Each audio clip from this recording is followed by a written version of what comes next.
Yo, men ham xohlayapman uylanishni, dadamga ayta olmayapman-da. Onam tirik bo'lganda aytardim onamga. Dadang ham erkak kishi, to'g'ri tushunadi. Bor tushundim.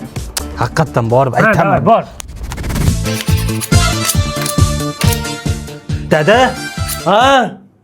yo hech narsa, o'tib ketayotgan salomlashgan kiruvdim. Gaplashdingmi? Yo'q. Yur, o'zim gaplashay shu amakim bilan o'zim hal qilib beraman. Balki kerak emas. Amaki? Ha? Tuxumingsan-da. Mayli, o'zim tirayman-ku.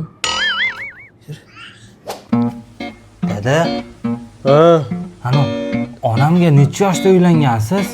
21. Men 24 ga kirdim-da. Bo'ldi. Toqatim toq bo'ldi. Aytmasam bo'lmaydi. Siz ham odam-ku, erkak kishisiz-ku, tushunasiz-ku. Necha marta namyoq qildim. O'zingiz bilmaganlikka olasiz. Ha? Ha? Gapiring. Qachon shunaqa deyman?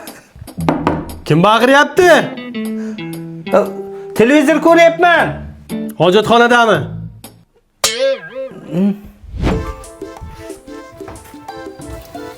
Shu uyimizga ayol kishi kelsa shu ishlarni men qilmasmidim.